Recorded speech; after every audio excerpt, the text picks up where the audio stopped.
विद्यार्थियों, इससे पहले हमने जो विज्ञान की पुस्तक है उसके 2 लेसन कंप्लीट किए। आज हम इसका तीसरा लेसन पढ़ेंगे, तंतु से वस्त्र तक। कि तंतु से वस्त्र तक जो रेशम है या जो धागा है वो कैसे प्राप्त होता है और किन किन रूपों में पाया जाता है। तो शुरू करें बच्चों। पहली ओर बूझो ने अपनी स्कूल में आयोजित की गई विज्ञान प्रश्नोत्तरी प्रतियोगिता में प्रथम पुरस्कार जीता। वे दोनों अत्यधिक उत्तेजित थे और उन्होंने प्राप्त हुई पुरस्कार राशि से अपने माता पिता के लिए वस्त्र खरीदने का निश्चय किया। वे कपड़े की दुकान पर वस्त्र सामग्री की विस्तृत विविधता देखकर उलझन में फंस गए। चित्र 3.1। दुकानदार ने उन्हें यह समझाया कि कुछ कपड़े तथा वस्त्र सूती हैं तो कुछ संश्लिष्ट अर्थात कृत्रिम हैं। उनके पास ऊनी मफलर तथा शॉल भी थे। दुकान में बहुत सी रेशमी साड़ियाँ भी थी। पहली तथा बूझो अत्यधिक उत्तेजित दिखाई दे रहे थे। उन्होंने इन विविध कपड़ों को स्पर्श किया और उनके बारे में जानकारी प्राप्त की। पहली तथा बूझो अत्यधिक उत्तेजित दिखाई दे रहे थे। उन्होंने इन विविध कपड़ों को स्पर्श किया और उनके बारे में जानकारी प्राप्त की। अंत में उन्होंने एक ऊनी मफलर तथा एक सूती साड़ी खरीदी। कपड़े की दुकान का भ्रमण करने के पश्चात पहली और बूझो ने अपने आसपास के विभिन्न प्रकार के वस्त्रों को ध्यान से देखना आरंभ किया। उन्होंने यह देखा कि बेडशीट क्या है? बिस्तर पर बिछाने की चादर। तो इसी प्रकार से ये कपड़े की दुकान होती है बच्चों, आपने देखी होगी।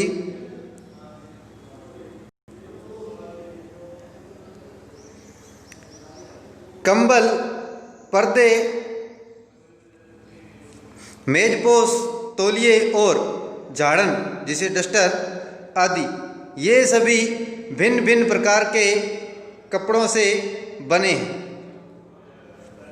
यहाँ तक कि उनके अपने बस्ते तथा बोरे भी किसी प्रकार के वस्त्र से बने हैं।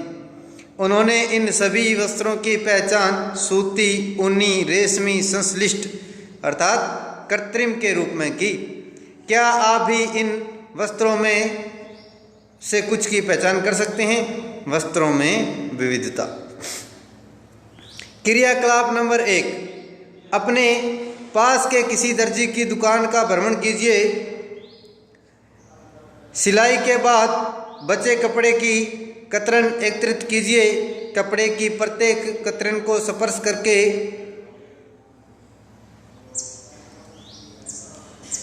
उसके स्पर्श का अनुभव कीजिए। दर्जी की सहायता से उससे पूछकर कुछ कपड़ों पर सूती, रेशमी, ऊनी, संश्लिष्ट के लेबल लगाने का प्रयास कीजिए।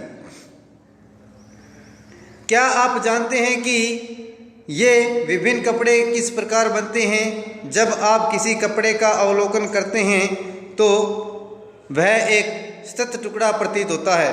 अब इसे ध्यान से देखिए, आपने क्या देखा? क्रियाकलाप नंबर 2।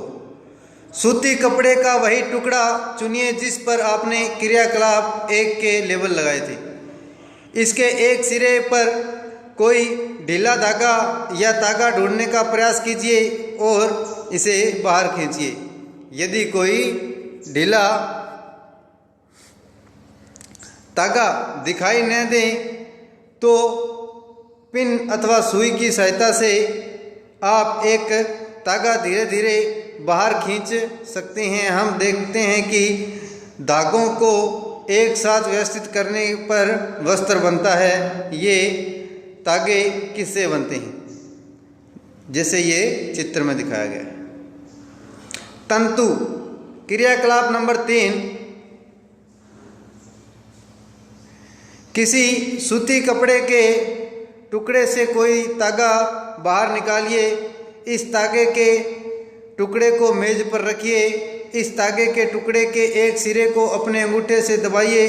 तागे के दूसरे सिरे को उसकी लंबाई के अनुदिश चित्र के अनुसार अपने नाखून से खरोंचिए।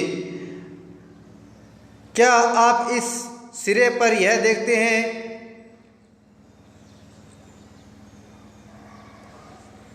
कि तागा पतली लड़ियों में विखंडित हो गया है, जैसे ये चित्र में दिखाया गया है।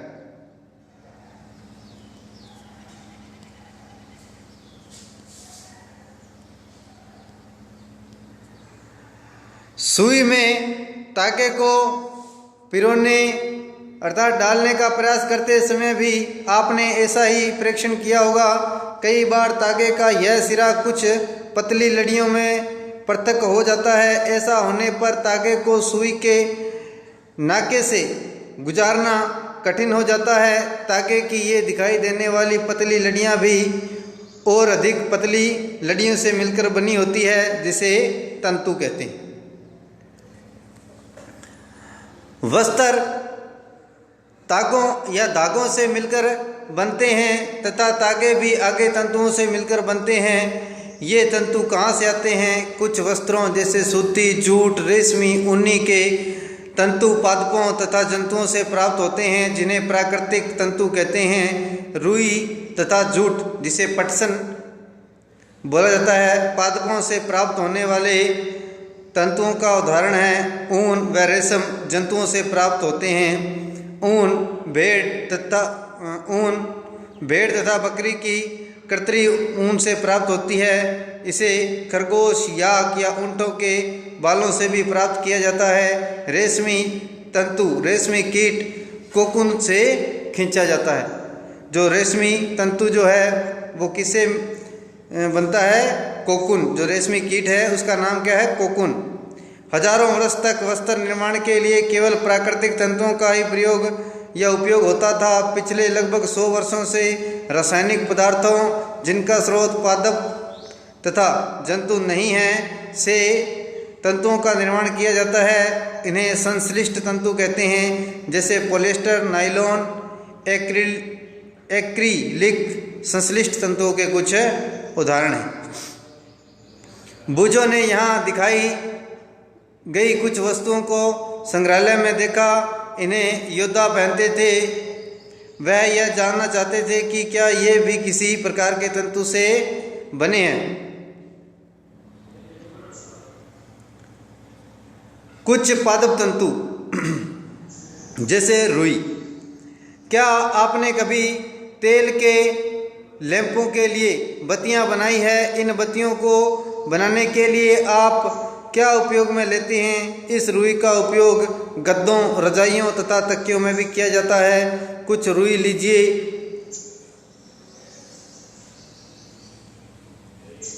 इसे खींचकर पृथक कीजिए और इसके किनारों को ध्यान से देखिए।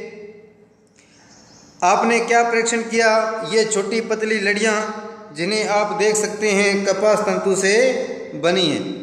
रुई कहाँ से आती है? इन्हें खेतों में उगाया जाता है। साधारणतः कपास के पौधे वहाँ उगाए जाते हैं जहाँ की मृदा काली, जलवायु उष्ण होती है। क्या आप ऐसे कुछ राज्यों के नाम बता सकते हैं जहाँ हमारे देश में कपास की कृषि की जाती है?